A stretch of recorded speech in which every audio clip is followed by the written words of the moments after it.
నమః శివాయ నమః శివాయ ఓం నమః శివాయ.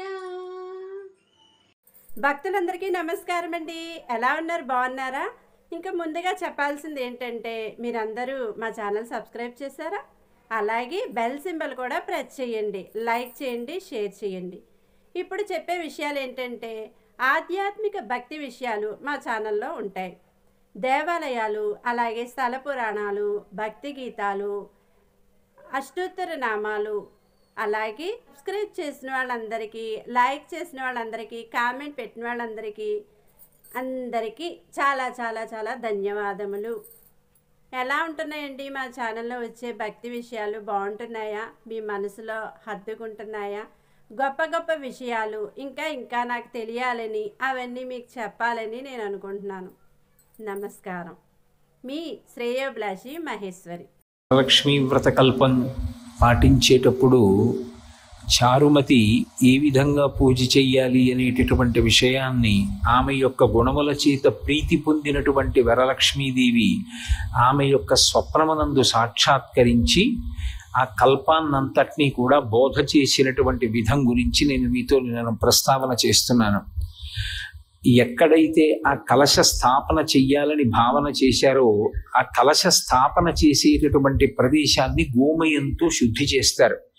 ఎందుచేత అంటే భూమి పవిత్రం కావాలి అంటే దానికి ఏకైక సాధనం ఏది అంటే ఒక్క గోమయంతో మాత్రమే శుద్ధి చెయ్యగలుగుతాం. ప్రపంచంలో 84 లక్షల జీవరాశులున్నాయి అని వేదం చెప్తోంది. 84 లక్షల జీవరాశులలో అన్నిటి యొక్క మలమూత్రములు దుర్వాసనతో కూడుకుని ఉంటాయి. కానీ ఒక్క గోవు యొక్క మలం మాత్రం ఎప్పుడు సువాసనతో కూడుకుని ఉంటుంది. పైగా మనకి ఏదైనా మహోత్కృష్టమైనటువంటి కార్యం చేసేటప్పుడు మనం పంచగవ్య ప్రాసనము అని చేస్తాం. పంచగవ్య ప్రాసనము అంటే ఆవు నుంచి స్రవించేటటువంటి 5 పదార్థములు. ఆవు పాలు తోడు పెట్టినప్పుడు వచ్చేటటువంటి పెరుగు, ఆ పెరుగు నుండి వచ్చినటువంటి నెయ్యి, గోవు యొక్క మూత్రము, గోవు యొక్క గోమయము అంటే గోవు యొక్క పేడ, ఈ 5టిని కలిపి సమంత్రకంగా నాలుక మీద ఉంచుతారు. అది మింగినంత మాత్రం చేత పాపములు అనబడేటటువంటి ఇంధనమునకు అగ్నిహోత్రంలా పనిచేసి లోపల ఉన్నటువంటి సమస్త పాపరాశి ధ్వంసం అవుతుంది అని. ఆ పాపరాశి ధ్వంసమైనటువంటి కారణం చేత ఉత్తమమైనటువంటి కర్మ చెయ్యడానికి కావలసినటువంటి అధికారాన్ని యజమాని పొందుతాడు. ఆవు నుండి స్రవించేటటువంటి పదార్థాలకి అంత శక్తి ఉంది. గోవుని పశువుగా భావన చెయ్యరు. గోవు సాక్షాత్ పరదేవతా స్వరూపం. అటువంటి పరదేవతా స్వరూపమైనటువంటి ఆ గోవు నుండి స్రవించేటటువంటి అన్ని పదార్థములు పరమ పవిత్రములే. ఆ గోమయంతో మొట్టమొదట ఎక్కడ కలశ స్థాపన చెయ్యాలనుకుంటున్నారో అక్కడ అలకాలి. అలా అలికితే తప్ప ఆ ప్రాంతమునందు ఎక్కడ కలశ స్థాపన చెయ్యాలని సంకల్పం చేశారో అక్కడ అసలు ఆ కలశలోకి దేవతాశక్తి ఆవాహన అయ్యేటటువంటి అవకాశం ఉండదు. అందుకని గోమయంతో భూశుద్ధి చేసి దాని మీద నూతన వస్త్రాన్ని పరుస్తారు. మనకి వేదంలో వస్త్రం గురించి చాలా విశేషంగా మాట్లాడతారు. అంచు లేనటువంటి బట్ట కట్టకూడదు, అంచు ఉన్నటువంటి బట్ట మాత్రమే కట్టుకోవాలి. ఎప్పుడైనా స్నానం చేసిన తరువాతైనా సరే ఒంటి నుంచి స్నానం చేసిన బట్టని కిందకి విడిచిపెట్టినప్పుడు దాన్ని కాల్తో పైకెత్తడం కానీ, విడిచిపెట్టిన బట్ట అయినా సరే దాన్ని పాదంతో తన్నడం కానీ చెయ్యకూడదు. ఎందుచేతనంటే దేవతలందరూ కూడా వస్త్రాన్ని ఆవహించి ఉంటారు. వేదంలో ఈ వస్త్రము యొక్క నిర్మాణ విధానము, ఆ వస్త్రమును దేవతలు ఎలా ఆవహించి ఉంటారు అన్న మాట గురించి మాట్లాడతారు. అందుకే వస్త్రానికి అంత ప్రత్యేకత. అంచు ఉన్నటువంటి బట్ట ఎవరికైనా ఇస్తే వారు 10 కాలాలు బ్రతికుండాలి అని కోరుకున్నట్టు, అలాగే ఎవరు ఇచ్చాడో ఆయన కూడా 10 కాలాలు బ్రతికుండాలి అని సంకల్పం జరిగినట్లు. అందుకే వస్త్రం ఇచ్చేటప్పుడు, బట్టలు పెట్టేటప్పుడు సాధారణంగా అంచు లేనటువంటి బట్టలు పెట్టరు, అంచు ఉన్న బట్ట ఇస్తారు. అంచు ఉన్న బట్ట అంటే పంచెల చాపు. వస్త్రద్వయం, ఎప్పుడూ కూడా ఒక్క వస్త్రాన్ని ఇవ్వకూడదు, 2 బట్టలు ఇవ్వాలి. అసలు యథాశాస్త్రంగా మాట్లాడాలి అంటే ఇంటికొచ్చినటువంటి ఒక సువాసినికి ఇచ్చేటప్పుడు కూడా 2 రవికల బట్టలు ఇవ్వాలి, కానీ ఒక బట్ట లేదు శాస్త్రంలో. వస్త్రద్వయం, 2 వస్త్రములను ఇస్తారు. కాబట్టి ఆ వస్త్రం ఇచ్చేటప్పుడు పురుషుడైతే ఎడం భుజం మీద ఉత్తరీయం ఉండాలి. ఉత్తరీయం లేకుండా ఇవ్వకూడదు, ఉత్తరీయం లేకుండా పుచ్చుకోకూడదు. ఉత్తరీయానికి అంత ప్రశస్తి ఉంది. అందుకే ఆ వస్త్రాన్ని, నూతన వస్త్రాన్ని తీసుకొచ్చి భూమి మీద పరుస్తారు. ఆ పరిచినప్పుడు అది అంచు కలిగినటువంటి బట్ట అయి ఉండాలి. అందుకే కొత్త తువ్వాలు అని రాస్తూ ఉంటారు ఆ పూజ చేయించేటప్పుడు. ఆ కొత్త తువ్వాలు తీసుకొచ్చి భూమి మీద వేసి దాని మీద తండుల రాశిని పోస్తారు. తండుల రాశి అంటే ఓషధీ రాశి. దానికి ఒక శక్తి ఉంటుంది. అది భగవంతుని యొక్క కిరణ స్పర్శ చేత, అంటే చంద్రకిరణ స్పర్శ చేత, సూర్యకిరణ స్పర్శ చేత అది ఓషధీ తత్వాన్ని నింపుకుంటుంది. అటువంటి తండుల రాశిని, అంటే బియ్యాన్ని పోసి దాని మీద కలశాన్ని స్థాపన చేస్తారు. మీరు ఎప్పుడూ ఒక విషయం జ్ఞాపకం పెట్టుకోవాలి. విశేషమైనటువంటి ఫలితములను ఇవ్వగలిగినటువంటి వ్రతము యొక్క కల్పాన్ని నిర్దేశం చేసేటప్పుడు నువ్వు ఖచ్చితంగా ఇంత ద్రవ్యాన్ని వినియోగిస్తేనే ఈ వ్రతాన్ని చెయ్యగలవు, లేకపోతే నువ్వు ఈ వ్రతాన్ని చెయ్యలేవని నిరుత్సాహపరిచేటట్టుగా ఎప్పుడూ కల్పం ఉండదు. అందుకే అమ్మవారి యొక్క మూర్తిని ఉంచేటప్పుడు శక్తి ఉంటే సువర్ణమూర్తి, బంగారు మూర్తి, లేకపోతే వెండి మూర్తి, లేకపోతే రాగి మూర్తి. అది కూడా కాకపోతే ఏ దోషము రాదు.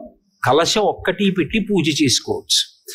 ఆ కలశ పెట్టి పూజ చేసిన తరువాత అమ్మవారిని ఆవాహన చేస్తారు. ఆ కలశలోకి ఆవాహన చేసి అమ్మవారికి వివిధ ఉపచారములను సమర్పణం చేస్తారు. ధ్యాయామి అంటే నువ్వు ఇలా ఉంటావు అని నేను ధ్యానం చేస్తున్నాను అని దాని అర్థం. అమ్మవారు అసలు ఎలా కూర్చునుందని చెప్తున్నారు అన్నదాన్ని మీరు చాలా జాగ్రత్తగా ధ్యానం చెయ్యాలి. ఆవిడేదో పద్మాసని, పద్మకరి, ఆవిడ ఒక పెద్ద తెల్లటి పద్మంలో కూర్చుని ఒక కాలు చాపడమో 2 కాళ్ళు చాపడమో చేసి కూర్చుందని భావన చేసి పూజ ప్రారంభం చేసిన తరువాత ఇక లౌకిక సంభాషణ చెయ్యకూడదు. వ్రతభంగంబు అంటారు. వ్రతం చేస్తాను అని నీళ్లు ముట్టుకుంటారు. అంటే ఎప్పుడైనా ఒక కార్యక్రమాన్ని ప్రారంభం చేసేటప్పుడు, భగవత్ కార్యాన్ని మొదలుపెట్టేటప్పుడు మొట్టమొదట పూజ చేస్తున్నాను అని నీళ్లు ముట్టుకుంటారు. ఆ వ్రతం ప్రారంభం చేస్తున్నాను అని గుర్తు. దానికి ముందు దేశకాల సంకీర్తనం ఉంటుంది.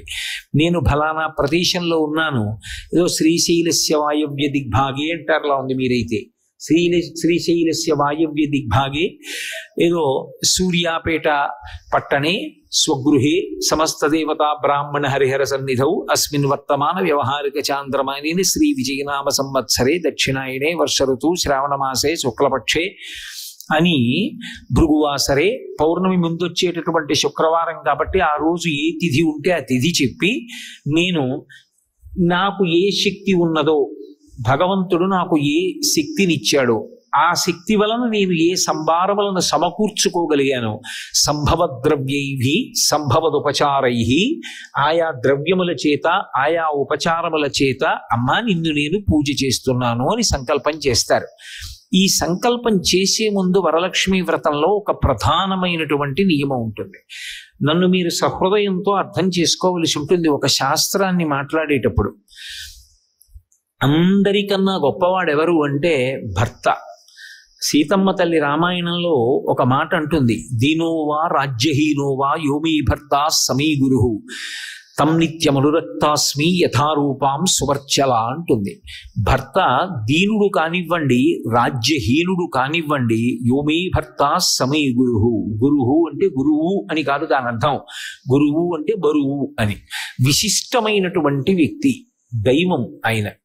అటువంటి ఆయన యొక్క అనుమతిని తీసుకుని పీట మీద కూర్చోవాలి. ఎందుకంటే సాధారణంగా పెళ్ళైన తరువాత దంపతులుగా కూర్చుని చేస్తారు. ఆడవారు ఒక్కరూ కూర్చుని వ్రతం చేస్తున్నారు అంటే అలా కూర్చుని ముందు దానికి భర్త యొక్క అనుమతి ఉండాలి. ఆయనే కదండి అన్నీ తీసుకొచ్చారు, ఆయనే కదా వరలక్ష్మి వ్రతం చేయించుకోమన్నారు, మళ్ళీ ఆయనకి నమస్కారం చేసి కూర్చోవడం ఏమిటండి అని అనుకోకూడదు. భర్తకి నమస్కారం చేసి భర్త చేత అక్షతలు వేయించుకుని కూర్చోవాలి. స్కాంద పురాణంలో దీనికి సంబంధించి ఒక విశేషాన్ని వివరించేటటువంటి ఒక ఉపాఖ్యానం ఉంది. ఒక మహారాజుకి 2 భార్యలు ఉండేవారు, పెద్ద భార్య, చిన్న భార్య. ఇందులో ఇద్దరూ కూడా భక్తి తత్పరత కలిగినటువంటి వాళ్ళు, ఎప్పుడు భగవత్ సంబంధమైనటువంటి వ్రతములు చేస్తూ ఉండేవారు. పెద్ద భార్య ఏ వ్రతం చేసినా సరే ఆ వ్రతం చెయ్యడానికి పూర్వమే భర్త గారి పాదములకు నమస్కరించి ఆయన అనుమతిని పొంది అక్షతలు వేయించుకుని పీటల మీద కూర్చునేది. రెండవ ఆమె భర్త గారు చెప్తేనే కదా చేస్తున్నాం కాబట్టి ఆయనకి నమస్కరించకుండా కూర్చొని వ్రతం చేసేది.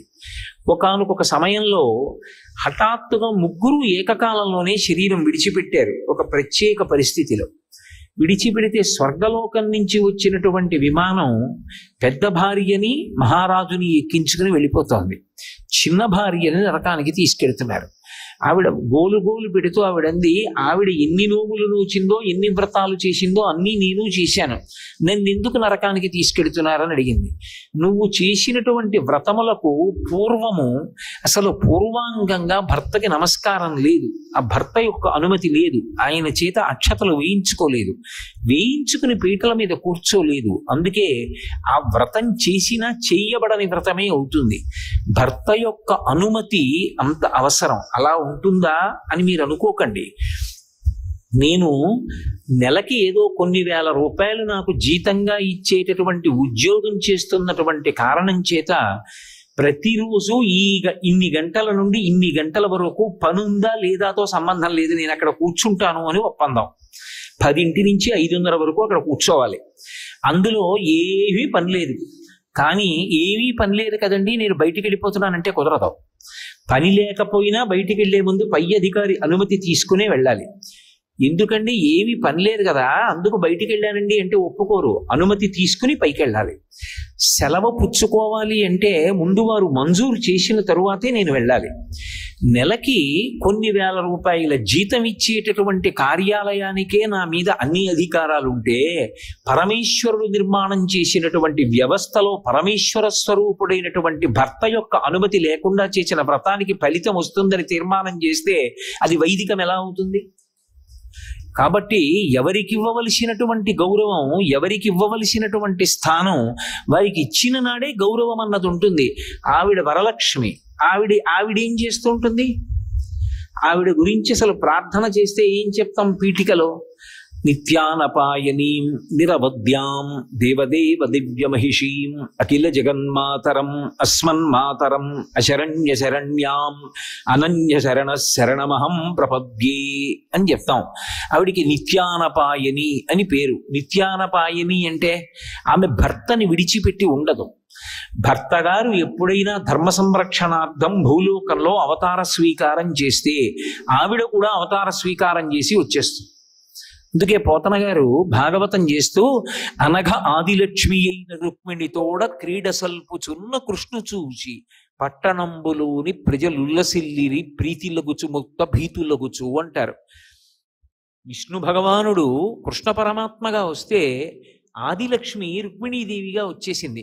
శ్రీరమ సీతగాగ నిజ సేవక బృందము వీర వైష్ణవాచార జనంబుగాగ విరజానది గౌతమిగాగ వికుంఠమున్నారయ భద్రశైల శిఖరగ్రముగాగ వసించు చేతనోద్ధారకుడైన విష్ణుడవు దాశరథి కరుణాపయోనిధి అంటాడు గోపరాజు గారి దశరథి శతకంలో. శ్రీరమ సీతగాగ ఆ విష్ణు భగవానుడే రామచంద్రమూర్తిగా అవతార స్వీకారం చేస్తే ఆయన యొక్క శక్తి స్వరూపిణి అయినటువంటి ఆదిలక్ష్మి సీతామహాదేవిగా ఈ భూమండలం మీద అవతరించింది. ఆయన ఎప్పుడెప్పుడు అవతార స్వీకారం చేస్తే ఆవిడ అప్పుడప్పుడు అవతార స్వీకారం చేస్తుంది. ఆవిడ ఏం చేస్తూ ఉంటుంది భర్త దగ్గర అంటే, ఆవిడ ఎప్పుడూ చేసేది ఏది అంటే భర్త పాద సంవాహనం చేస్తూ ఉంటుంది, భర్త యొక్క పాదములు పడుతూ ఉంటుంది. అందుకే మనకి భాగవతంలో 9 విధ భక్తులు అని ఉన్నాయి. శ్రవణం, కీర్తనం, విష్ణోః స్మరణం, పాదసేవనం, అర్చనం, వందనం, దాస్యం, సఖ్యం, ఆత్మనివేదనం అని 9 రకాల భక్తులు. అంటే ఏ మార్గం, ఒక్క మార్గాన్ని పట్టుకున్నా పరమేశ్వరుండే చేరుతారు. 9 మార్గాల్లోనూ వెళ్ళవలసిన అవసరం ఉండదు. ఇందులో ఒక్కొక్క మార్గాన్ని పట్టుకుని ఒక్కొక్కడు పరమేశ్వరుణ్ణి చేరిపోయాడు. శ్రవణం వినడం, పరీక్షిన్ మహారాజు గారు భాగవతాన్ని శ్రద్ధగా విన్నందుకు గాను పరమేశ్వరుణ్ణి చేరిపోయాడు. కీర్తనం, పరవశించి భగవత్ కథ చెప్పినందుకు శుకమహర్షి భగవంతుణ్ణి చేరిపోయారు. శ్రవణం కీర్తనం విష్ణోః స్మరణం, ఎప్పుడూ భగవంతుణ్ణి తలుచుకోవడం ప్రహ్లాదుడు. ఏది చేస్తున్నా భగవంతుణ్ణి తలుచుకుని భగవంతుణ్ణి చేరిపోయాడు. కాబట్టి శ్రవణం కీర్తనం విష్ణోః స్మరణం పాదసేవనం, ఎప్పుడూ భగవంతుడి కాళ్ళొత్తడం అంటే లక్ష్మీదేవి. అర్చనం పృథుమహారాజు, వందనం అక్రూరుడు, దాస్యం హనుమ, సఖ్యం అర్జునుడు, ఆత్మనివేదనం బలిచక్రవర్తి. 9 భక్తులకి 9 మంది ఉదాహరణలు. అందులో లక్ష్మీదేవి ఎప్పుడు చూడండి ఆదిశేషుడి మీద శ్రీ మహావిష్ణువు పడుకుని ఉంటారు. ఆవిడెక్కడ ఉంటుంది?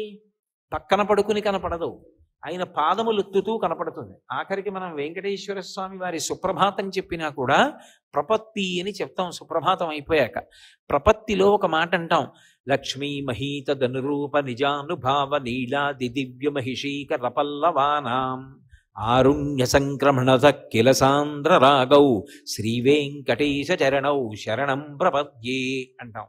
స్వామి నీ యొక్క కాళ్ళు నల్లగా నీలమేఘశ్యాముడు కనుక నీరు పట్టిన మబ్బులో ఉంటాయి. నీ పాదములు అలా చాపి ఉంటే నా తల్లి లక్ష్మీదేవి నీ పాదములు ఎత్తుతూ ఉంటుంది.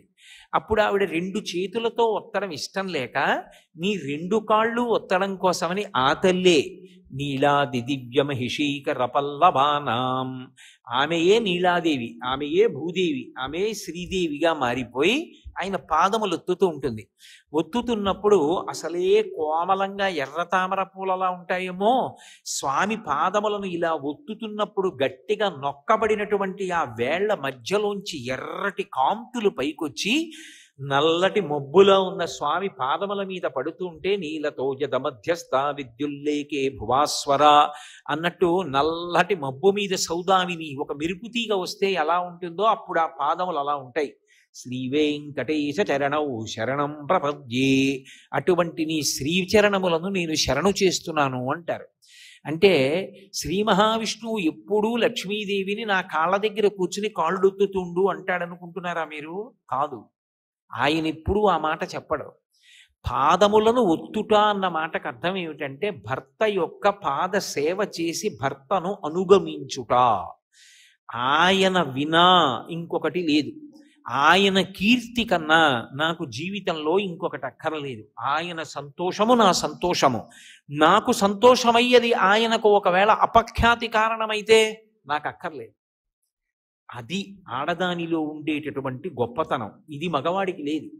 అందుకే మగపిల్లవాడు పుడితే వాడు ఒక వంశాన్నే తరింపచేస్తాడు. వాడు మహాభక్తుడు ధర్మాత్ముడైతే ఏ వంశంలో పుట్టాడో ఆ వంశం తరిస్తుంది. కానీ ధర్మాత్మురాలైనటువంటి ఆడపిల్ల పుడితే 2 వంశాలు తరిస్తాయి. ఏ ఇంట పుట్టిందో ఆ పుట్టినింటి వంశం తరిస్తుంది, ఏ ఇల్లు మెట్టిందో ఆ వంశం తరిస్తుంది.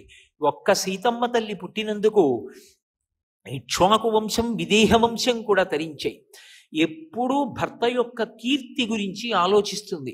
అలాగే భగవంతుడి గురించి భక్తుడు ఆలోచిస్తాడు. అందుకే భక్తిని నిర్వచనం చేస్తూ శంకరాచార్యులు వారు శివానంద లహరిలో అంకోలం నిజ బీజ సంతతిరయస్కాంతోపలం సూచిక సాధ్వీ నైజ విభం లతాక్షితిరుహం సింధు సరిద్వల్లభం ప్రాప్నోతీహ యథా తథా పశుపతే పాదారవిందద్వయం చేతో వృత్తి రూపేత్య తిష్టతి సదా సా భక్తిరిత్యుచ్యతే అంటారు.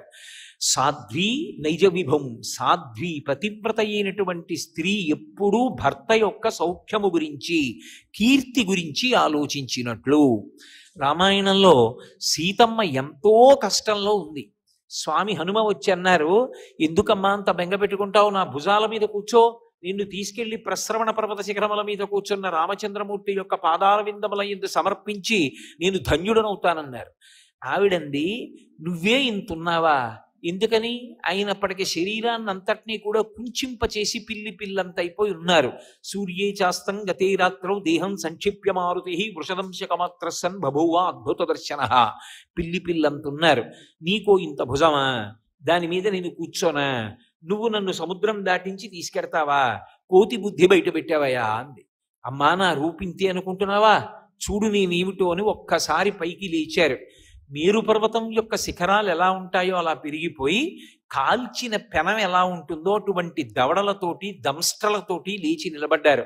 నీరుమందర సంకాశౌ బభౌ దీప్తానల ప్రభ అగ్రతవ్యవతస్తీచ సీతాయా వనరోత్తమ. ఆవిడంది, నువ్వు ఎంత బలవంతుడవైనా కావచ్చు, ఎంత పెద్ద రూపమైనా కావచ్చు, నేను మాత్రం నిన్ను ముట్టుకుని నీ భుజం మీద కూర్చోను. ఎందుకో తెలుసా? భర్తుభక్తిం పురస్కృత్య రామధన్యస్య వానర న స్పృశామి శరీరంతో పుంసో వానర పుంగవ.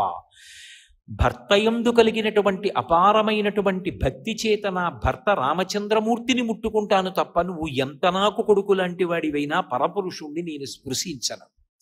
కాబట్టి నేను నీ భుజాల మీద కూర్చోను. కానీ నువ్వు వెళ్ళి నా క్షేమవార్త చెప్పి రామచంద్రమూర్తిని తీసుకునిరా. రాముడు యుద్ధంలో ఈ లంకనంతటినీ నాశనం చేస్తాడు.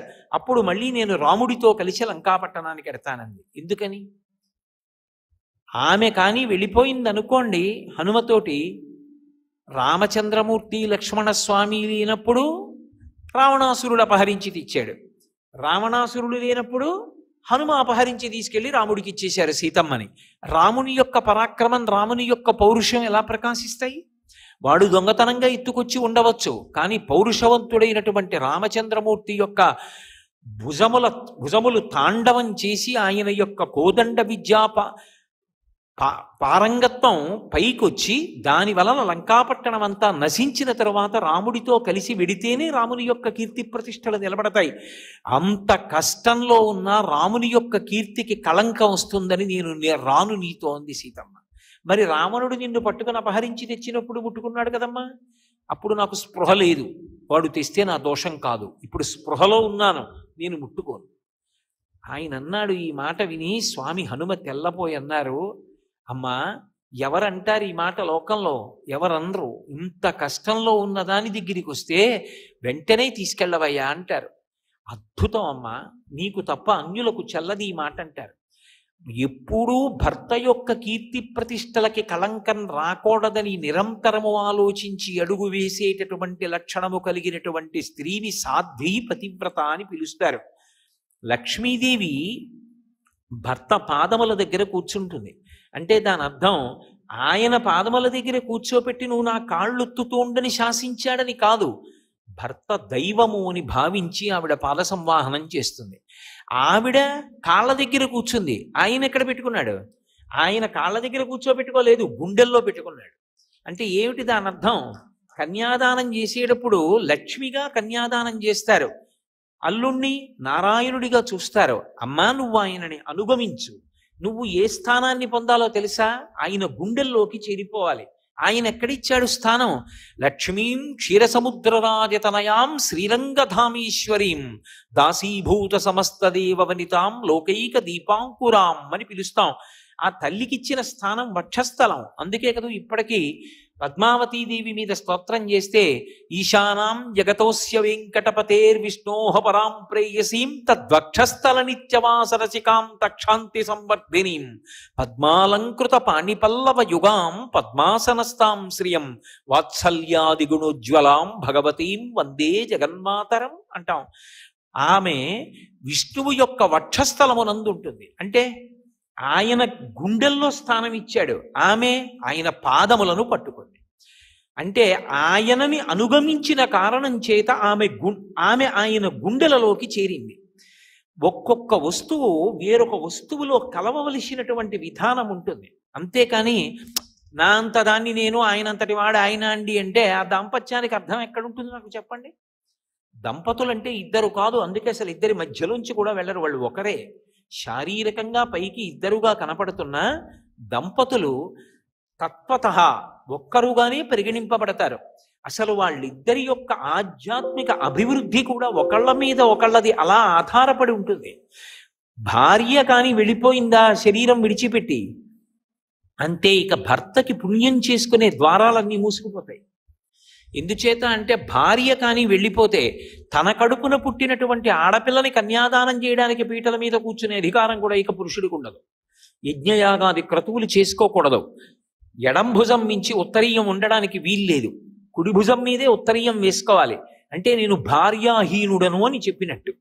భార్యాహీనుడు కనుక ఆయనని మంగళప్రదంగా భావన చేసి పీటల మీద కూర్చోపెట్టారు. భార్య లేనటువంటి పురుషుడికి ఉత్తమమైనటువంటి కర్మలు చేసేటటువంటి అధికారం ఉండదు.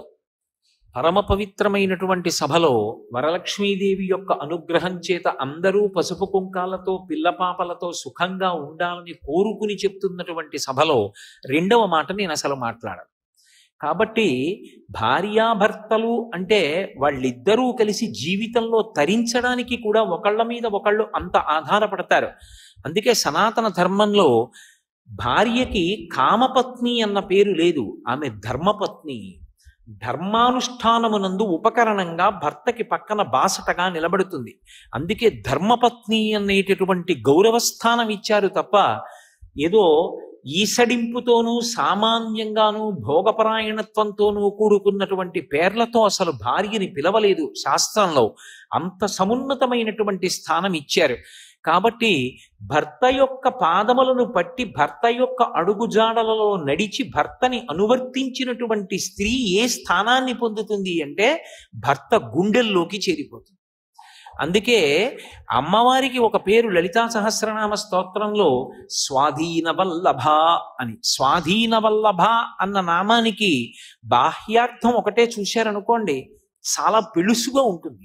స్వాధీన వల్లభ అంటే భర్తని తన చెప్పు చేతలలో పెట్టుకున్నది, ఆమెకు ఆయన స్వాధీనమై ఉన్నాడు.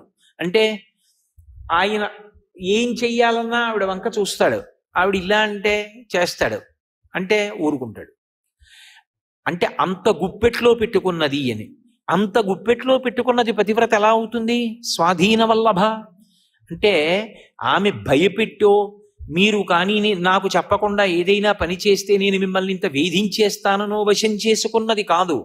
అసలు భర్తని అంతగా అనుగమించిన కారణం చేత ఏమైపోయిందంటే ఆయనకి ఆమె వద్దన్న మాట అనదు, కానీ ఎప్పుడైనా ఏదైనా ఒక కార్యం చెయ్యాలి అంటే అసలు ఆమెకి చెప్పకుండా చేయడు. ఆయన అంత అలవాటైపోయింది. అలవాటైపోయి ఏ పని చేస్తున్నా ఇలా చేస్తున్నాను అంటాడు. ఆమెకి చెప్పకుండా చేసేసినా ఆవిడేమందో, కానీ అయ్యో పిచ్చిదానికి చెప్పలేదే, దానికి చెప్పి చేస్తే ఎంత సంతోషపడిపోతుందో ఎంత ఆనందపడిపోతుందో దానికి చెప్తానంటాడు. అంటే ఆమె ఆయన మనసుని గెలుచుకుంది. దేని చేత? అనువర్తించడం చేత. మహాభారతంలో ద్రౌపదీదేవి సత్యభామకి ఇదే చెప్తుంది. బలవంతంగానో మందు పెట్టో మాకు పెట్టో నేను వశం చేసుకోలేదు పాండవుల్ని, అనువర్తించి నేను వాళ్ళ యొక్క మనసులు గెలుచుకున్నానని చెప్పింది. కాబట్టి మనకి శాస్త్రంలో భర్తకి ఉండేటటువంటి స్థానాన్ని అంత గౌరవించింది. ఏదైనా ఒక పని చేసే ముందు మన బుద్ధికి నచ్చినటువంటి దాన్ని ప్రమాణంగా చేసి చెయ్యకూడదు. శాస్త్రాన్ని ప్రమాణంగా చేసుకుని ఏ కార్యమైనా చెయ్యాలి. తస్మాత్ శాస్త్రం ప్రమాణంతే కార్యాకార్య వ్యవస్థితౌ.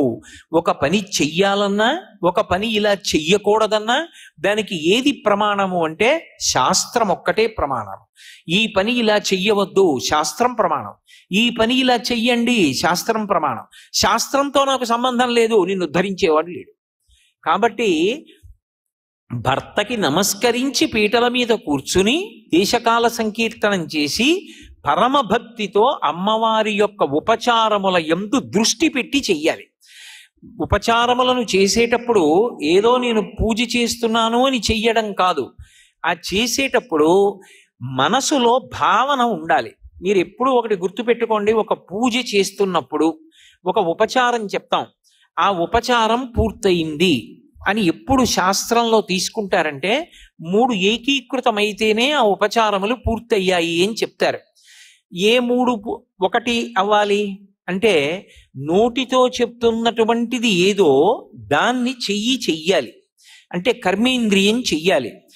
నోటితో చెప్పినది చెయ్యి చేస్తుండాలి, నోటితో చెప్పి చెయ్యి చేస్తున్న దాన్ని మనసు చూస్తూ ఉండాలి. ఈ 3 ఏకీకృతం అయ్యాయనుకోండి, అప్పుడు వ్రతం చేస్తున్నాడు అని చెప్తారు. నేను మీకు ఒక ఉదాహరణ చెప్తే మీరు బాగా పట్టుకుంటారు. అమ్మవారికి స్నానం సమర్పయామి అంటాం. స్నానం సమర్పయామి అనేటటువంటి ఉపచారం యథార్థానికి ఎక్కడా కూడా సంపూర్ణంగా చేయడం అనేటటువంటిది ఉండదు. మనం ఏదో ఆ కలశలో వేసినటువంటి పువ్వుతోటో ఆకుతోటో కొద్దిగా నీళ్లు తీసి చల్లుతాం అంతే. నేను స్నానం చేశాను అనుకోండి, నేను మీ ఇంటికి వచ్చాను అనుకోండి, అమ్మా సంధ్యావందనం చేసుకోవాలి, స్నానం చేస్తానమ్మా అని నన్ను అనుకోండి. అయ్యా వెళ్ళండి స్నానం గదిలోకి, స్నానం చెయ్యండి అని ఓ గ్లాస్తో నీళ్ళు అక్కడ పెట్టి అందులో పువ్వు ఇట్టారు అనుకోండి. అదేమమ్మా గ్లాసులో నీళ్లు పెట్టి పువ్వు పెట్టారు, స్నానం చేయాలన్నాను కదా అంటే, మీరు పొద్దున్న పూజ చేసేటప్పుడు ఆపోహిష్టామయో భవస్థాన వృద్ధి దధాతన అంటూ చల్లలేదా? మీరు అలాగే చల్లుకోండి, స్నానానికి చాలదా? ఈశ్వరుడికి సరిపోయింది, మీకెందుకు సరిపోదు? ఆయనకన్నా పెద్దవారా? చల్లుకోండి అన్నారు అనుకోండి, అది కుతర్కం అవుతుంది, వితండవాదనం అవుతుంది, అది పొసగదు. ఎందుచేత అంటే ఉపచారము మనసు చేత భావింపబడాలి. స్నానము నేను చేస్తే బాహ్య శౌచము కొరకు, అది మనసు చేత భావిస్తే బాహ్య శౌచం రాదు. అమ్మవారి విషయంలో మీరు మనసుతో భావన చెయ్యాలి. ఎలా భావన చెయ్యాలి? శంకరాచార్యులు వారు కనకధారా స్తోత్రం చేస్తూ నేర్పుతారు మనకి. దిగ్గస్తిభి కనక కుంభ ముఖావ సృష్ట స్వర్వాహిని విమలచారు జలప్లుతాంగీం ప్రాతర్నమామి జగతాం జననీమశేష లోకాధినాథ గృహిణీం అమృతాబ్ధిపుత్రీం అంటారు. ఆ దిగ్గజములు ఆకాశగంగా జలాలను తమ యొక్క బంగారు కలశలతో పట్టి తీసుకొచ్చి లక్ష్మీదేవికి రెండు వైపులా నిలబడి ఆ బంగారు కలశలని పైకెత్తి మందాకినీ జలాలు పోస్తే ఆమె కట్టుకున్నటువంటి తెల్లటి బట్ట తడిసిపోతుంది. ఆ తడిసిపోయినటువంటి తెల్లటి బట్టతో కూర్చున్నటువంటి ఆ అమ్మవారి యొక్క పాదముల జంట ఒక్కసారి మనసు నిండా భావన చేసి ఆ తల్లి పాదములకు, ఆ తడిగా ఉన్నటువంటి అమ్మవారి పాదములకు ఉంచి తల తగిలేటట్టుగా నమస్కరిస్తే, ఆ తడి నా నుదుటికి తగిలింది అని భావన చేస్తే ఆ తడి ఇలా తుడుచుకోవాలనేటటువంటి అనుభూతి కలుగుతుంది. మీకు బాగా అర్థం అవడానికి నేను ఒక ఉపమానం చెప్తాను, లేకపోతే నేను అసలు ఇటువంటి ఉపమానములు ప్రయోగం చేయను. 7D సినిమాలను ఉంటాయి, నేను ఈ మధ్య ఢిల్లీలో చూసి వచ్చాను. అందులో 7 రకాల డైమెన్షన్స్ ఉంటాయి. అందులో ఏదో ఎదురుగుండా ఒక పాము ఒకటి మీదకు వస్తూ ఉంటుంది, కళ్ళ ముందు వరకు అది నోరు తెరిచి కనపడుతుంది. అది చేసేటటువంటి బుస మనం కూర్చున్న కుర్చీ వెనక నుంచి వినపడుతూ ఉంటుంది. బుస్ బుస్ అని ఇక్కడే ఉంటాయి, ఇక్కడి నుంచి వినపడుతూ ఉంటుంది. అది నోరు విప్పినప్పుడు వచ్చేటటువంటి దుర్వాసన కూడా ఒక 20 మంది కూర్చోవడానికి ఉంటుంది ఏర్పాటు. ఆ వాసన కూడా హాల్లోకి వస్తుంది. అదే సమయంలో పాము తోక గబగబా ఇలా కదిపితే అక్కడ ఉన్న పురుగులన్నీ ఎగురుతాయి. ఎగిరినప్పుడు సీటు కింద ఉన్న తాళ్ళు కదిలి కాళ్ళని కొట్టుకుంటాయి. ఇవన్నీ ఒకేసారి జరిగేటప్పటికి ఏమవుతుందంటే, నిజంగా పాము ఉచ్చి మీద పడుతున్న చోట ఉన్న అనుభూతినే పొందేస్తాడు. ఒక 7D సినిమాలోకి వెళ్ళి కూర్చుంటే నీ మనసు ఎలా సినిమా వశం చేసుకుని నీకు అనుభూతి కల్పిస్తుందో. యథార్థంగా నేను ఆ సినిమా చూసినప్పుడు ఒక పెద్ద సరస్సులో నడిచి వెళ్ళిపోతున్న అనుభూతి అలా చూపిస్తాడు. నేను బయటికి వచ్చేసి బట్ట పైకెత్తోసారి చూసుకున్నాను, కాళ్ళు తడిసిపోయి ఉన్నాయా అని. అంటే అంత అనుభూతికి నేను లోనైపోయాను. నా కాళ్ళు తడిసిపోయాయి అని నా భావన. ఏంటి బట్ట తడిసింది, కాళ్ళకి తడి బట్ట తగులుతోందని కాదు, నేను సినిమాకి వెళ్ళానని నాకు తెలుసు. అయినా కాదు, నా కాళ్ళు పొడిగానే ఉన్నాయని రూఢం చేసుకోవడానికి గట్టు మీద కాలు పెట్టి చెప్పు ఇప్పి బట్ట పైకెత్తి చూసుకుంటుంటే నాతో వచ్చినటువంటి తల్లి ఒక ఆవిడంది, ఏం అలా చూసుకుంటున్నారు గురువుగారు అంది. అమ్మ నాకు కాళ్ళు తడిసిపోయిన అనుభూతి కలిగిందమ్మా అన్నాను. ఒక సినిమా 100 రూపాయలు పెట్టి చూస్తే నీకు ఆ అనుభూతి కలిగిందే, అమ్మవారిని స్నానం చేయిస్తున్నట్లు నీకు అనుభూతి ఎందుకు కలగదు? నీ మనసుని నువ్వు అక్కడ పెట్టడం అలవాటైతే.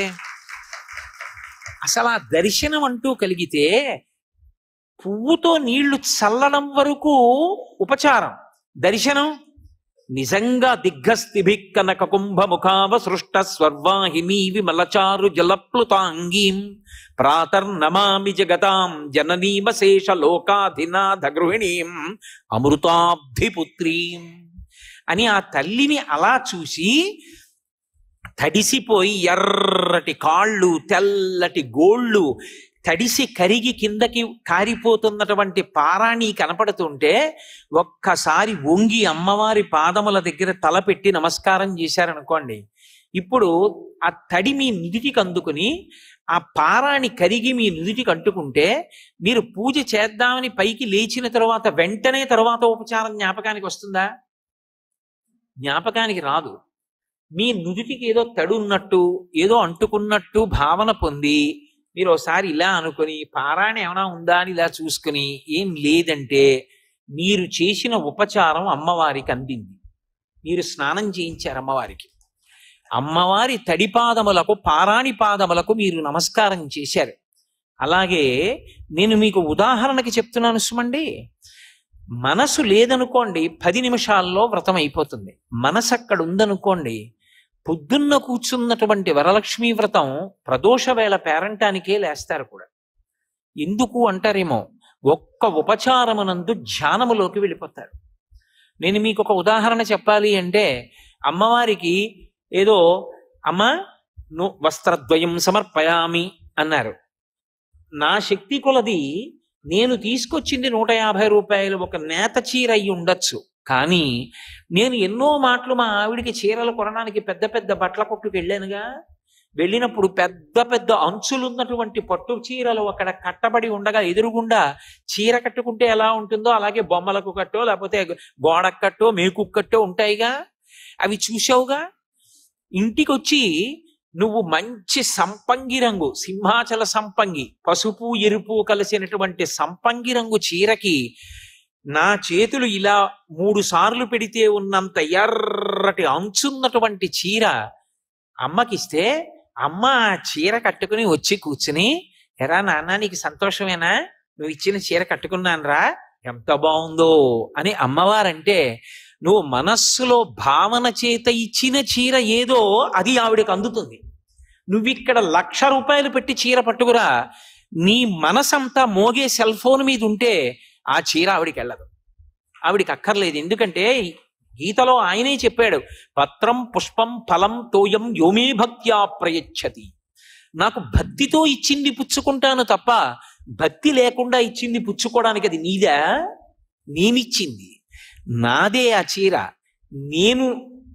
నువ్వు కొని నాకు ఇవ్వగలుగుతున్నావంటే కొనడానికి కావలసిన శక్తిని నీ ఎందు ప్రచోదనం చేసిన వాడిని నేనేదో ఒక విభూతిని నీ ఎందు పెట్టాను కాబట్టి నీకు నెలకు 50,000 వస్తున్నాయి కాబట్టి ఆ చీర కొన్నావు. ఆ విభూతిని వెనక్కి తీస్తే ఎవడుంచుకుంటాడు నిన్ను ఉద్యోగంలో? కాబట్టి ఆ శక్తి నాది. కానీ నేను అడిగేది ప్రేమతో భక్తితో ఇస్తావా? అందుకే దళమైన పుష్పమైనను ఫలమైనను సలిలమైన భాగ్యని భక్తిని కొలచిన జనులు అర్పించిన ఎలమిన్ రుచిరాన్నముగా ఎనుభుజింతున్ అంటాడు కుచేలోపాఖ్యానంలో. భక్తితో ఇస్తే చాలయా, అది ఆక పండ నీరా నాకు అక్కర్లేదు, తినేస్తానన్నాడు. అందుకే ఆ భక్తితో ఉపచార సమర్పణం చేశారనుకోండి, చేసినప్పుడు ప్రతి ఉపచారం దగ్గర కూడా మనసుని ఏకీకృతం చెయ్యాలి. చేతిని తేవడం కష్టం, ఉపచారానికి ద్రవ్యాన్ని అక్కడ పెట్టడం చాలా తేలిక. కానీ చేతిని ఉపయోగించడం తేలిక, మనసుని తేవడం చాలా కష్టం. ఎందుకో తెలుసా? మనస్సుకి అపారమైనటువంటి బలం ఒకటి ఉంటుంది, అది కర్మేంద్రియములను యాంత్రీకరిస్తుంది. దానికి ఆ శక్తి ఉంది. యాంత్రీకరించుట అన్న మాటకు అర్థం ఏమిటంటే, చూడండి, కొత్తగా సైకిల్ నేర్చుకుంటున్నాడు అనుకోండి ఒక పిల్లాడు, మీరు వెళ్ళి ఒరే నాన్న అని పిలిచారు, ఇప్పుడు మాట్లాడకండి పడిపోతాను వాడు జాగ్రత్తగా తొక్కుతాడు ఆ హ్యాండిల్ బార్ పట్టుకుని. వాడికి బాగా అలవాటు అయిపోయింది అనుకోండి, వాడిని మనం పిలవడం కాదు, వాడే వెళ్ళిపోతాం, మాయగారు బాగున్నారా అని ఓ చేత్తో ఇలా చూపించి మరి వెళ్ళిపోతుంటాడు. ఒరే ఒరే జాగ్రత్త జాగ్రత్త అన్నీ చెప్పాలి వాడికి. వాడికి సైకిల్ తొక్కడం వచ్చేసిన తర్వాత ఒక చేత్తో పట్టుకు తొక్కేసినట్టే మనసు ఏం చేస్తుందంటే యాంత్రీకరిస్తుంది. లక్ష్మీ అష్టోత్తరం చదువు అన్నారనుకోండి, పుష్పహి పూజయామి అంటారు అని మొదలు పెట్టారనుకోండి, మొదలు పెట్టగానే ప్రకృత్యై నమః వికృత్యై నమః అన్నారనుకోండి, అంతే. నీకు వచ్చుగా, అలా చెప్పు. నువ్వు ఏం చేస్తావంటే చామంతి పూలు ఉన్నాయి కదా తీసివేస్తుంది. మరి అదేం చేస్తుంది? తత్కాల్లో టికెట్ దొరుకుతుంది అంటావా? ఒకవేళ తత్కాల టికెట్ దొరకకపోతే, బస్సులు లేవు కనుక ఎలా వెళ్ళాలి కాకినాడ? ఏ ప్రత్యామ్నాయం పట్టుకోవాలి? విమానంలో వెడదామంటే టికెట్ ఒక్కొక్కటి 10,000 ఉంటే ఇప్పుడు ఎక్కడ తేను 20,000? ఎవరినో అడిగితే ఏం బాగుంటుంది? ఏం చెయ్యాలి? ఈలోగా అయిపోతుంది లక్ష్మీ అష్టోత్తరం.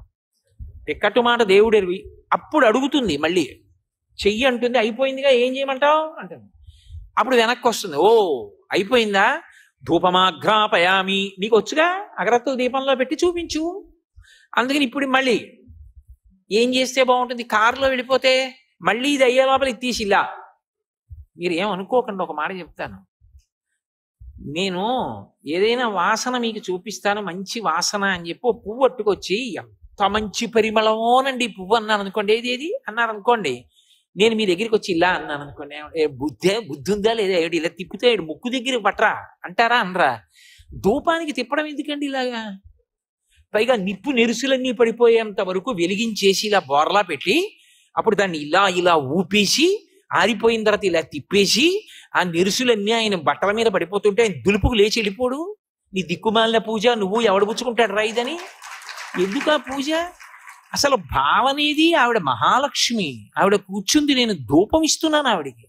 కాబట్టి ఎక్కువ అగ్నిహోత్రం లేకుండా ఒక్కసారి ముక్కు దగ్గర ఇలా పెట్టి తీసేస్తే అది పొగ, అదేం పుస్తకం కాదు అక్కడే ఉండిపోవడానికి, అది అలా ముందుకు వెడుతుంది కాబట్టి వాసన వస్తుంది. నా ముక్కులో పెట్టక్కర్లేదు అగరత్తో, ఇలా ముక్కు దగ్గర పెట్టి తీసేస్తే చాలా పొగ వాసన తెలుస్తుంది.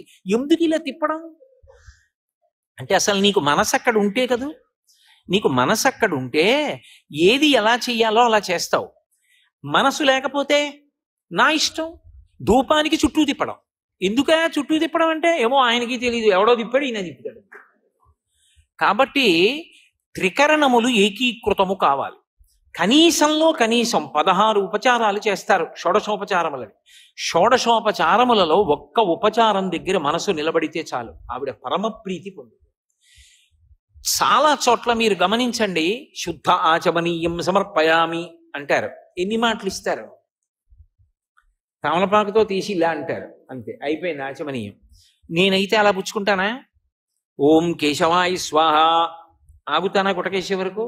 ఓం నారాయణాయ స్వాహ గుటకేసే వరకు ఆగుతానా? ఓం మాధవాయ స్వాహ మళ్ళీ గుటకేసే వరకు ఆగుతానా? నాకైతే 3 మాటలు, లక్ష్మీదేవికి అయితే 1 మాటనా? అదేం సిద్ధాంతం? ఆచమనీయం అంటే ఎవరికైనా 3 మాటలే అయినప్పుడు ఆవిడికి కూడా నువ్వు ఎన్ని మాటలు ఇవ్వాలి? 3 మాటలు ఇవ్వాలి. 3 మాటలు ఇచ్చినప్పుడు ఆవిడ గుటకెయ్యాలా? ఆవిడే చెయ్యిలా పట్టాలా? నువ్వు ఆ చేతిలో నీళ్లు పోస్తే ఆవిడ ఇలా పెట్టుకుని తాగాలా? అసలు శుద్ధ ఆచమనీయం సమర్పయామి, ఆచమనీయానంతరం స్నానం సమర్పయామి, ఏం పుచ్చుకుంటుంది ఆవిడ 3 మాటలు? అసలు ఏది ఒకదాని మీద వచ్చి వరద పడిపోయినట్టు పడిపోతుంటే. మనసు ఉంటే మనసు భావన ఎందు చూస్తుంది, మూర్తి అక్కడే ఉంటుంది, కదలదు. మనసు కదలికలు చూస్తుంది. అమ్మవారు ఇలా చేయి చాపిందనుకోండి, 5 వేళ్లకి ఉంగరాలతో చేతులకు ఆవిడ పెట్టుకున్నటువంటి రత్న కంకణములు కదులుతాయి. కదిలినప్పుడు ఆవిడ చెయ్యిలా కదిపితే కణ కణ కణ ధనులు వస్తాయి. భాగవతంలో పోతన గారు అనుభవింపచేస్తారు. అక్రూరుడు నారాయణ దర్శనం పొందుతాడు. పొందినప్పుడు కదలిన బాహుపద క్రమంబున రమముసూపెడి నూపు రములవాణి అంటారు. భగవంతుడు కాళ్ళు తీసి ఇలా పాదపీఠం మీద పెట్టాడనుకోండి, పాదయోహో పాద్యం సమర్పయామి అని నేను పాదముల మీద నీళ్లు పొయ్యాలంటే ఆయన ఇలా పెట్టాలా వద్దా? పాదపీఠం మీద ఆయన కాళ్ళు ఎత్తి పెట్టినప్పుడు ఆయన పాద మంజీరముల యొక్క ధ్వనులు వినపడతాయి. అవి వినపడాలంటే ఆ భక్తి ఉన్నవాడికైతే వినపడతాయి. ఆ పాదములు అలా పెట్టినప్పుడు ఆచమనీయం అన్నప్పుడు ఆవిడ ఇలా చెయ్యి పెడితే సాక్షాత్ లక్ష్మి ఆమె ఇలా చెయ్యి చాపితే నీ దగ్గర ఎర్రటి పరదేవత యొక్క చేతి వంక చూసి ఆవిడ చేతిలో నీళ్లు పోస్తే ఆవిడ తీసుకుని కింది పెదవి దగ్గర పెట్టి లోపలికి పుచ్చుకుంటుంటే ఎంత పరవశంతో నువ్వు 3 మాటలు ఆచమనీయం ఇవ్వాలి. ఇచ్చావు. అక్కడ మంత్రం ఉండదు, నీ భక్తితోటి పూరణ చెయ్యాలి. ఆచమనీయం చేస్తే ఏం చేయాలి? చెయ్యి ఎంగిలవుతుంది. చెయ్యి ఎంగిలవుతుంది కాబట్టి ఏం చేయాలి? ఓ చుక్క నీళ్లు పోసుకొని పక్కనున్న బట్టతో తుడుచుకుంటాం. అమ్మవారైతే ఆవిడ కూడా నువ్వు పూజ చేస్తున్నావునో బట్ట తెచ్చు తుడుచుకుంటూ ఉంటుందా? భక్తి అన్న మాటకు అర్థం ఏమిటి? నేను మీ ఇంటికి దేవతార్చనకు వచ్చాను అనుకోండి, దేవతార్చన అంటే భోజనం. ఇందాక ఇవాళ మధ్యాహ్నం పరమభక్తి తత్పరులు బహు సహృదయులు, నేను పరవశించిపోయాను వాళ్ళ ఇంటి సంస్కారం చూసి. వాళ్ళ ఇంటికి దేవతార్చనకి వెళ్ళా. భోజనం అయిపోయింది. అయిపోయిన తర్వాత చేతులు కాళ్ళు కడుక్కొని వస్తున్నాను. నా ఉత్తరీయంతో నేను తుడుచుకోలేనా? వాళ్ళు తీసుకొచ్చి తువ్వాలు అందించారు. ఎందుకు? భక్తి. వాడు వచ్చాడు పాపం, భోజనం చేశాడు, వాడు కాళ్ళు కడుక్కున్నాడు, చేతులు కడుక్కున్నాడు, వాడు చేతులు తుడుచుకోవడానికి వస్త్రం ఇద్దాం, అది భక్తి. అమ్మవారు ఆచమనీయం చేసింది, నువ్వేం చేయాలి? అమ్మా నీ చేయి తుడుస్తానుండు.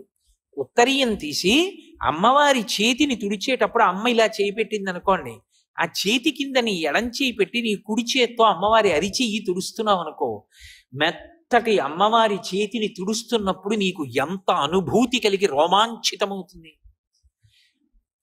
నిజంగా ఏదో ఒక్క ఉపచారం, 16 ఉపచారముల యందు మనసు నిలబడడం మాట దేవుడెరుగు. ఒక్క ఉపచారమునందైనా మనసు నిలబడాలి కదా. 108 నామాలతో పూజ చేస్తున్నప్పుడు నువ్వు చేస్తున్నటువంటి పూజలో పువ్వు వెళ్ళి అమ్మవారి పాదాల మీద పడడం నీకు కనపడాలి కదా. అధాంగ పూజ చేసేటప్పుడు ఎదురుగుండా కలశ ఉంది, మూర్తి చాలా చిన్నది ఉంటుంది, ఒకవేళ పెట్టినా ఒక్కొక్కచో రూపు ఉంటుంది అంతే, బంగారు రూపు గుండ్రంగా ఉండి దాని మీద లక్ష్మి ముద్ర ఉంటుంది అంతే. మరి అధాంగ పూజలా? అధాంగ పూజ అంటే పాదముల దగ్గర నుంచి తల వరకు చేస్తారు. చేసినప్పుడు పాదవు పూజయామి, గుల్భౌ పూజయామి, ఏదో జానుని పూజయామి, ఊరూం పూజయామి, కటిం పూజయామి, నాభిం పూజయామి, ఉదరం పూజయామి, స్తనౌ పూజయామి, ఏదో చుబుకం పూజయామి, లేదా స్కందౌ పూజయామి, అలాగే ఓష్ఠే పూజయామి, నాసికాం పూజయామి, నేత్రే పూజయామి. అమ్మవారి కళ్ళ మీద కూడా పువ్వు వేయాలి. నువ్వు ఇలా కూర్చుని వేస్తావా కంటి మీదకు పువ్వు? కంటికి తగలకుండా లేచి నిలబడి కనుబొమ మించి పువ్వు వదిలేస్తావు. అలా అమ్మవారి బాహుం పూజయామి, అమ్మవారి చేతుల మీద పువ్వు లేచావు. ఇప్పుడు ఇది ఎలా చేస్తావు? అక్కడ ఉందా అవన్నీ అవకాశం ఉందా చేయడానికి? కాదు. నీకు బ్రహ్మస్థానంలో ఉన్నటువంటి ఆయన నామాలు చెప్తుంటే నీ మనసు చూడాలి. పళ్ళెం ఇలా పట్టుకొని పువ్వు వేస్తుంటే పాదవు పూజయామి అన్నాననుకోండి, పారాణి పెట్టినటువంటి అమ్మవారి యొక్క శ్రీపాదముల మీద నువ్వు వేసినటువంటి చామంతి పువ్వు వెళ్ళి పడిందని, అమ్మవారి యొక్క చీలమండ మీద పడిందని, మోకాలు మీద పడిందని, నడుం మీద పడిందని, కడుపు మీద పడిందని, బొడ్డు మీద పడిందని, అమ్మవారి వక్షస్థలం మీద పడిందని, త్రివళులు 3 రేఖలు కలిగినటువంటి కంఠం మీద పడిందని, గడ్డం మీద పడిందని, పెదవుల మీద పడిందని, ముక్కు మీద పడిందని, అమ్మో అమ్మ కంటి మీద దెబ్బ తగులుతుందని లేచి నిలబడి కనుబొమ మించి వేశావని, చెవుల మీద వేశావని, ఆఖరణ సర్వాణ్యంగాని పూజయామి, తల మీద పువ్వులేశాక అన్ని అంగముల మీద పూజ ఎలా చేస్తావు? అంటే బుట్టలోంచి ఇన్ని చామంతి పూలు ఇలా దగ్గరికి నొక్కి 2 చేతులతో పైకెత్తి తలమించి వదిలేశావు. ఇప్పుడు ఆ పువ్వులన్నీ వడివడిగా కింద పడిపోతున్నాయి.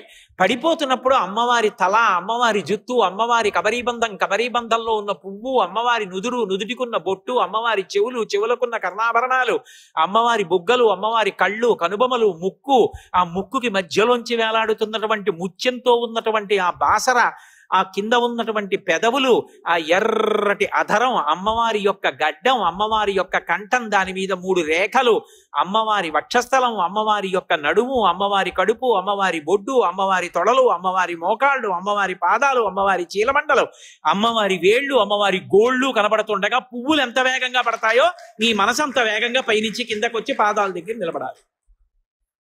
ఎదురుగుండా మూర్తి లేదు. అధాంగ పూజ యందు నువ్వు అలా చూడడానికి మూర్తి ఉండదు, ఎక్కడా కూడా ఉండదు, దేవాలయం అయితే తప్ప. మరి దేంతో చూస్తావు అధాంగ పూజ? అందుకే అధాంగ పూజ ముందొస్తుంది. ముందు ఎందుకు వస్తుందంటే మనసుని బాగా శిక్షణ చేసి తీసుకొస్తున్నారు చూడ్డాన్ని. బాగా కళ్ళు విప్పి చూడడం ప్రారంభం చేయి ఇక్కడి నుంచి. అలా చూసిన తర్వాత మనసు హత్తుకుపోయిన తర్వాత ఇక ఉపచారములు మొదలుపెడతారు. ఆ భక్తి యందు పారవస్యాన్ని పొందుతుంది. అలా ఆ ఉపచారములను చెయ్యలేదనుకోండి, ఏదో మంత్రభాగం గడగడగడగడగడగడ మంత్రం చెయ్యి, ఏదో దొరికిందల్లా చేస్తూ ఉండడం, మధ్యలో ఆగమంటూ ఉండడం, ఈ మధ్యలో వదిన ఆ పక్కనుంది ఇలా పట్రా అంటూ ఉండడం, ఆవిడెవరో ఏదో పట్టుకొస్తూ ఉండడం, పేరుకి పూజ, ఒక్క ఉపచారం సిద్ధంగా ఉండదు. నేను పరమ సహృదయంతో 4 రోజుల ముందు వ్రతకల్పాన్ని చదవండి అని చెప్పడానికి కారణం అది. నిజంగా అందుకే పరమశివుడు ఆ మాట అన్నాడు, వ్రతమస్తి మనోహరం అన్నాడు. అది మనోహరం పార్వతి అన్నాడు. నిజంగా వరలక్ష్మీ వ్రతం చేసుకోవాలని తాపత్రయం ఉంటే ఆ రోజు పొద్దున్న చేసేస్తాను అనకు. 4 రోజుల ముందు చదువు. అసలు ఏమేం కావాలి? దీపం, ఒత్తులు, ఆవు నెయ్యి లేదా నువ్వుల నూనె రాయి, ఓ అగ్గిపెట్టి, అగరవత్తులు వెలిగించడానికి పెట్టుకోవడానికి ఏదో ఒక పరికరం, నీరాజన పరికరం, నైవేద్యం, అన్ని టిక్కు పెట్టుకో. మీరు ఒక్క మాట జ్ఞాపకం పెట్టుకోండి, పూజ అన్న మాటకు అర్థం ఏమిటో తెలుసా?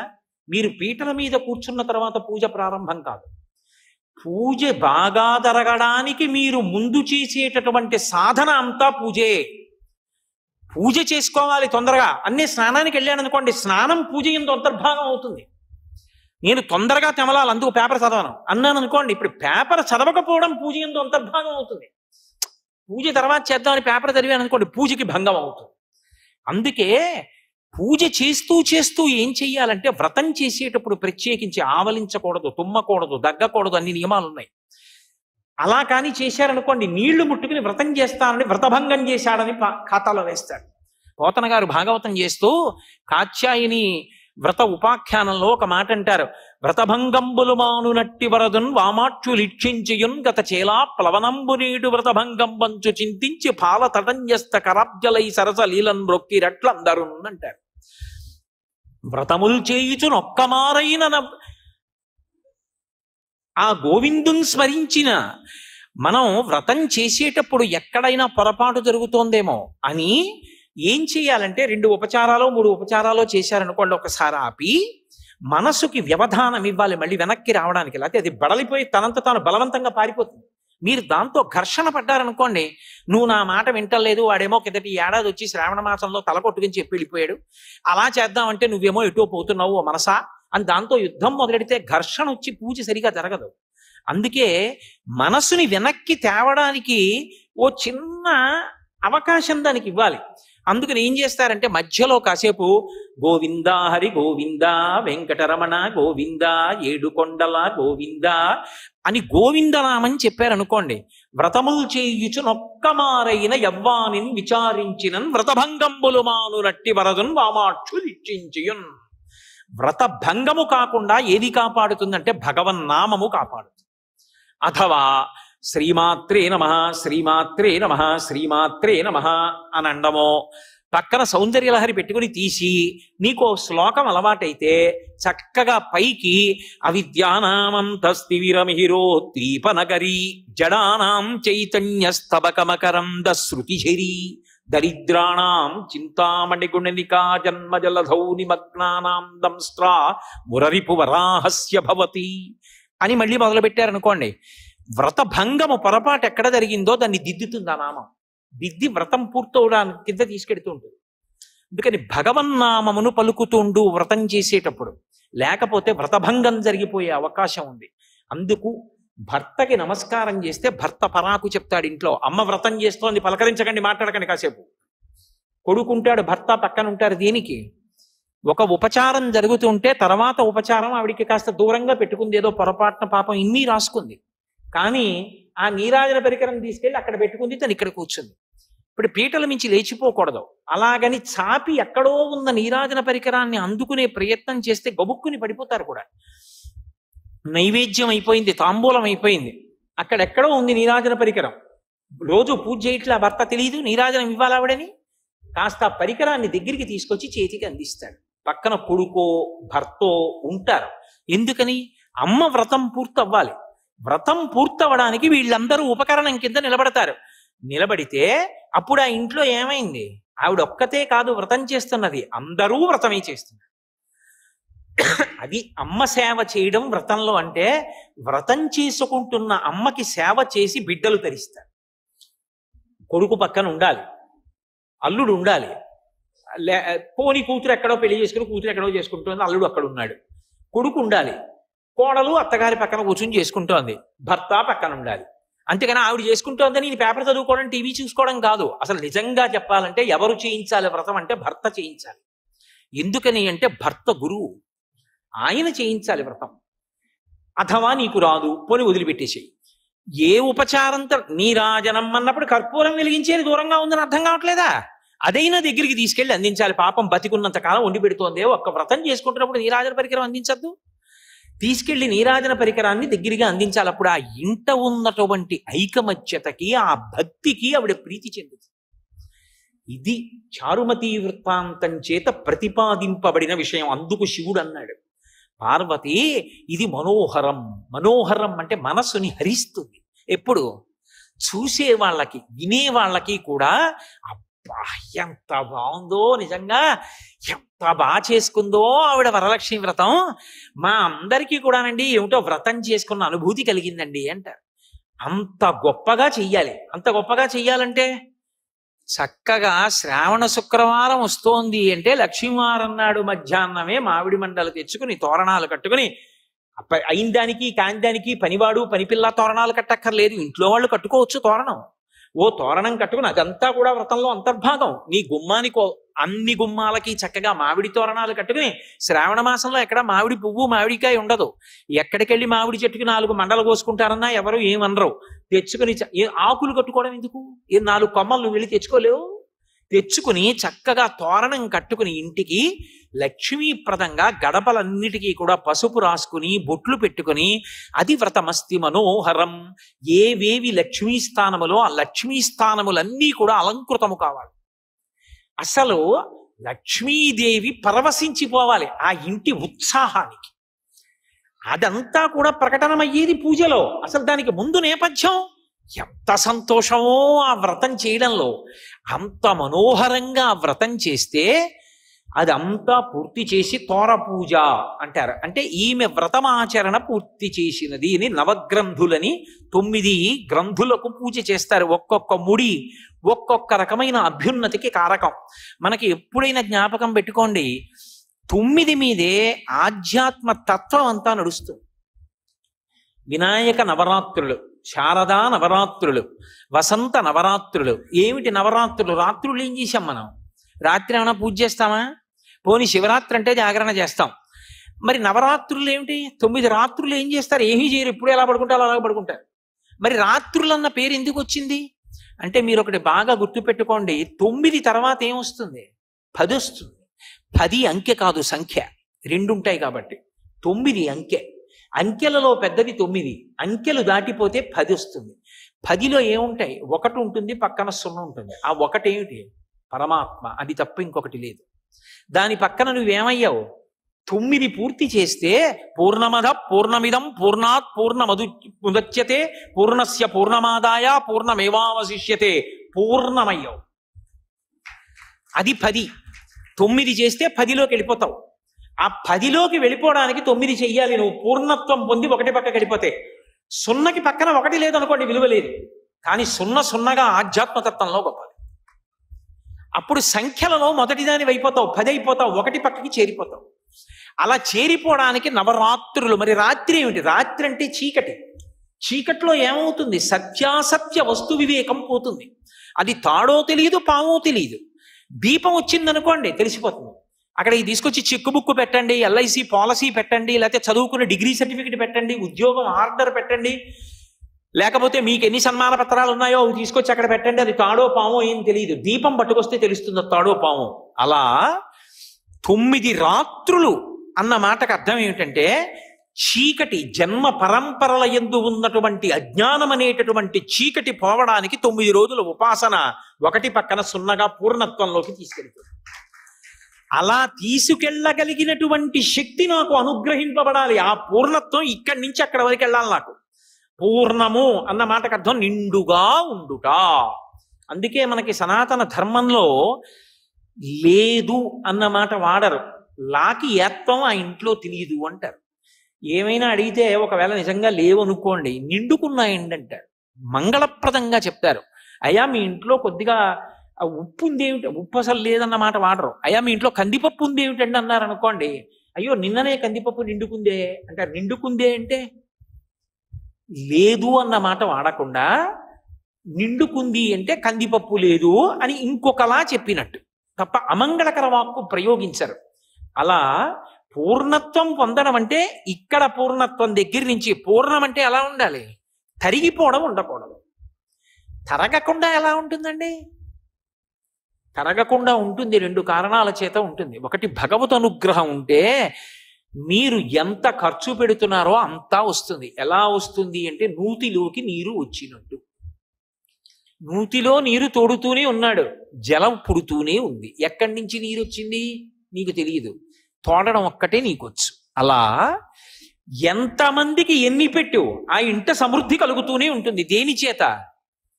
దేని చేత ఈశ్వరుడు ఆ శక్తిని ఇస్తాడోట తెలుసా? ఆ ఇంట ఎప్పుడో ఎవరో ఒక మహాత్ముడు కాళ్ళు కడుక్కున్నాడు, దానికి ఇస్తాడు ఆ శక్తి. కాళ్ళు కడగడం అన్న మాట అర్థం ఏంటో తెలుసా? అందుకే ఒక మాట అడుగుతారు, మీ ఇంట పెద్దలు ఎవరైనా కాళ్ళు కడిగారా అంటారు. పెద్దలు కాళ్ళు కడుగుట అన్న మాటకు అర్థం ఏంటంటే బురదంటుకుందని కడుక్కోవడం కాదు. అన్నం తింటే వాళ్ళ ఇంట్లో భోజనం చేస్తే వాళ్ళ ఇంట్లో కాళ్ళు కడుక్కుని వెళ్ళిపోతారు. అసలు ఎప్పుడు భోజనం చేసినా కాళ్ళు కడుక్కోవాలి. కాళ్ళు కడుక్కుని వెళ్ళిపోయారు అనుకోండి, అలా తనని నమ్ముకున్నటువంటి పరమ భాగవతోత్తముడు ఒకడు ఇంటికి వచ్చి ఏదైనా తిని కాళ్ళు కడుక్కుని వెడుతున్నాడు అనుకోండి, సింహాసనంలో ఉన్న పరమాత్మ పరవశించిపోతాట. వాడు కోరుకున్నవాడు కాడురా, వాడికి నేనున్నాను. వాడేం లేక కోరుకుని ఇళ్ళు తిరిగేవాడు కాడు.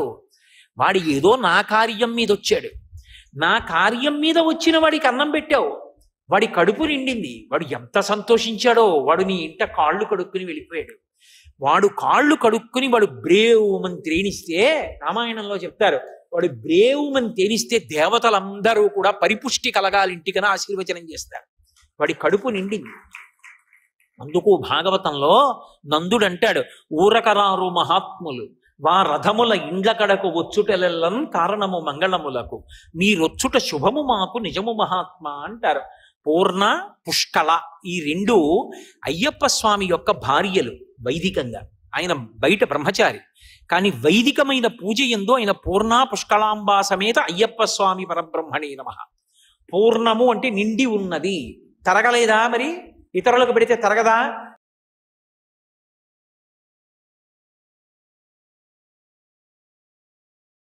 ఇతరులకు పెడితే తరగదా? తరగవలసిన అవసరం లేదు. ఈశ్వరుడు పూర్తి చేసేస్తుంటాడు, ఇచ్చేస్తూ ఉంటాడు. డొక్కా సీతమ్మ గారిని తూర్పుగోదావరి జిల్లాలో మహాతల్లి, అందరికీ అన్నం పెట్టేది, నిరతాన్నదాత. ఒకప్పుడు వాళ్ళింట్లో అన్నం తినడానికి కూడా లేకుండా అయిపోయింది. ఆవిడికి ఒంటి మీద ఇంకా ఒక కంటె ఒక్కటే మిగిలిందంతే. ఓ రోజున బ్రాహ్మణుడు వచ్చాడు, బ్రహ్మచారి ఎక్కడి నుంచో, సీతమ్మ ఆకలిస్తోంది అన్నం పెట్టమ్మా అన్నాడు. ఆవిడ విస్తరి వేసి అన్నీ వడ్డించి అయ్యా ప్రారంభించింది. ఆయన అన్నాడు, నాకు పెళ్ళి అవ్వలేదు, ఇన్నాళ్లకు సంబంధం వచ్చింది, పెళ్లివారు బంగారు ఆభరణం పెడితేనే పిల్లనిస్తామంటున్నారు, సీతమ్మ ఏదైనా బంగారు ఆభరణం ఇస్తే అన్నం తింటా, అలాగే లేచి వెళ్ళిపోతాను. ఆవిడ భర్త వంక చూసి కంటె ఇలా ఎత్తి చూపించింది, ఇచ్చేస్తానని. ఆయన పక్కకి పిలిచన్నాడు, ఎంత బంగారం ఉండేది నీ ఒంటి మీద, అంతా వెళ్ళిపోయింది, ఇప్పుడు ఉన్నదొక్క కంటె, అది కూడా ఇస్తానంటున్నావు, ధూర్త బ్రాహ్మణుడు. పెళ్లికి లేదు, ఇస్తావా ఇవ్వవా అంటున్నాడు. ఇవ్వనను, ఏమవుతుందో అన్నాడు. వద్దు, విష్ణుస్వరూపాయ బ్రాహ్మణాయ తుభ్యం నమః, విష్ణుస్వరూపంగా అన్నం పెడుతున్నాను, బ్రాహ్మణుడని కాదు, అందుకని ఇచ్చేస్తాను కంటె, నీ ఇష్టం ఇచ్చేయి అన్నాడు. ఆమె కంటె తీసి ఆయనకి ఇచ్చేసింది. ఆయన అరిటాకు కింద పెట్టి ఆ ఔపోసన పట్టి భోజనం పూర్తి చేసి ఉత్తరాపోసనం పట్టి లేచి వెళ్ళిపోయాడు. ఆయన ఇలా బయటికి వెళ్ళాడు, ఆవిడ విస్తరెత్తింది. భోజనం పెట్టడం ఎంత గొప్పో విస్తరెత్తడం అంత గొప్ప. బాగా గుర్తుపెట్టుకోండి, భోజనం పెట్టడం కన్నా విస్తరెత్తడమే గొప్ప. ఎందుకంటే ఒక్కొక్క ఇంట్లో భోజనం పెట్టి పనిపిల్లని పిలుస్తారు విస్తళ్ళు తీసేయమని, ఫలితం వాళ్ళకి వెళ్ళిపోతుంది. ఎవరు తీస్తారు అంటే యజమాని తీస్తాడు. నేను ఈ విషయం గొప్పగా చెప్పుకుంటున్నాను అనుకోకండి.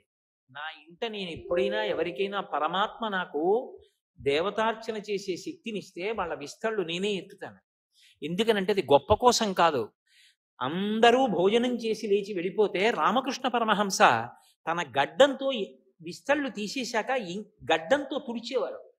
ఎందుకంటే చేత్తో తొడవచ్చు కదా అంటే, ఆయన అనేవారు, పరదేవత ఇన్ని చేతులతో అన్నం తింది, మా అమ్మ అన్నం తిన్నప్పుడు పడ్డ ఎంగిలి మితుకులు చేత్తో తుడవన, మెత్తటి గడ్డంతో తుడుస్తానని తుడిచేవాడు. ఆ రోజు రాత్రి శ్రీ మహావిష్ణువు స్వప్నంలో దర్శనమిచ్చారు. సీతమ్మ, నీ చేతి అన్నం తిందామనుకున్నాను, చిన్న పరీక్ష పెట్టి తిన్నాను. అందరికీ అన్నం పెట్టే నారాయణమూర్తికి అన్నం పెట్టావు సీతమ్మ, ఇవాళ నీ జన్మ ధన్యం. నీ ఇంట లేకపోవడం అన్నది ఉండదు. మీ ఆయన బెంగ పెట్టుకున్నాడు, ఐశ్వర్యం అంతా అయిపోయిందని. అక్కర్లేదులే, ఎంత పెట్టారో అంతా మీకు దొరుకుతుందన్నాడు. మీ ఇంట అన్నదానానికి లోటు లేనంత దొరుకుతుంది, బెంగ పెట్టుకోకన్నాడు. ఆ రోజు సాయంకాలం ఎప్పుడూ దున్నే పొలమే, 50 ఏళ్ల నుంచి దున్నుతున్నాడు ఆయన. వెళ్ళి గుణపం పెట్టి ఏదో తవ్వుతున్నాడు, ఠంగున శబ్దం వచ్చింది. చీకటి పడుతోంది. బిందె పైకి తీసి, ఏమిట్రా బిందె వాసిని కట్టిందని ఇంటికి తెచ్చి గుడ్డ విప్పి వంపారు. బంగారు కణికలు పడ్డాయి అందులోంచి. దాంతో అన్నదానం అలా చేస్తూనే ఉన్నారు వాళ్ళు. కాబట్టి పూర్ణ అంటే తరిగిపోవడం అన్నది ఉండదు, ఎప్పుడూ ఆ నిండుతనం అలాగే ఉంటుంది. అది ఎక్కడి నుంచి వస్తుందంటే ఒక్కొక్క మహాత్ముడికి పెట్టినటువంటి అన్నం. ఎవడో పరమేశ్వరుడు ఏదైనా గొప్ప అభ్యున్నతిని కల్పించాలి అంటే 100 యజ్ఞములు చేస్తే కూడా రానంత ఫలితాన్ని కట్టపెట్టాలి అనుకుంటే ఎవరో ఒక పరమభక్తి తత్పరుడైనటువంటి వాణ్ణి ఇంటికి అతిథిగా పంపిస్తాడు. ఏదో తినడానికి వస్తాడు ఆయన. ఆయన తిని తృప్తి పొంది త్రేంచి కాళ్ళు కడుక్కుని వెళ్ళిపోయాడా, చాలరా, నన్ను నమ్ముకున్న వాడికి ఇంత అన్నం పెట్టావురా అని ఈశ్వరుడు వాడికి ఎనలేని సుఖాలు ఇచ్చేస్తాడు.